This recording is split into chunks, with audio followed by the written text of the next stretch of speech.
ಉಪವಿಭಾಗ ಕಚೇರಿಯಲ್ಲಿ ಚಾಮುಂಡೇಶ್ವರಿ ಜಯಂತಿಯನ್ನ ಭಕ್ತಿ ಭಾವದಿಂದ ವಿಜೃಂಭಣೆಯಿಂದ ಆಚರಿಸಲಾಯಿತು. ಶ್ರೀ ಚಾಮುಂಡೇಶ್ವರಿಯ ಭಾವಚಿತ್ರವನ್ನ ವಿಶೇಷವಾಗಿ ಅಲಂಕರಿಸಿ ಸಹಾಯಕ ಕಾರ್ಯನಿರ್ವಾಹಕ ಇಂಜಿನಿಯರ್ ಬಿ ರಂಗಸ್ವಾಮಿ ಅವರು ಪೂಜೆ ನೆರವೇರಿಸಿದರು. ವಿದ್ಯುತ್ ಸಿಬ್ಬಂದಿಗೆ ಸುರಕ್ಷತೆ ಮತ್ತು ಉತ್ತಮ ಆರೋಗ್ಯ ದೊರೆಯಲಿ, ರೈತರ ಬೆಳೆಗಳು ಸಮೃದ್ಧಿಯಾಗಿ ಬೆಳೆಯಲಿ ಎಂದು ತಾಯಿ ಚಾಮುಂಡೇಶ್ವರಿಯಲ್ಲಿ ಪ್ರಾರ್ಥಿಸಲಾಯಿತು.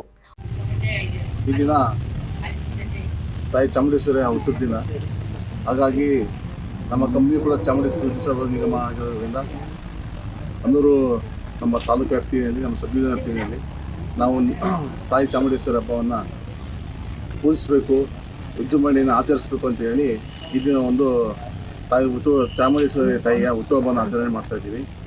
ತಾಯಿ ಚಾಮುಂಡೇಶ್ವರಿ ನನ್ನೆಲ್ಲ ನೌಕರ ಬಂಧುಗಳಿಗೆ, ಅಧಿಕಾರಿ ವರ್ಗದವ್ರಿಗೂ ಕೂಡ ಉತ್ತಮ ಆರೋಗ್ಯವನ್ನು ಕಳಿಸಲಿ, ಯಾವ ಥರ ಐತಿಕ ಘಟನೆಗಳು ನಡೆದೇ ಹೋಗಲಿ, ಇನ್ನು ಮುಂದೆ ತಾಯಿ ಚಾಮುಂಡೇಶ್ವರಿ ಆಶೀರ್ವಾದ ಮೇಲೆ ಎಲ್ಲರ ಮೇಲೆ ಇರಲಿ ಅಂತ ಹೇಳ್ತಾ ಒಂದು ಹಬ್ಬವನ್ನು ಆಚರಣೆ.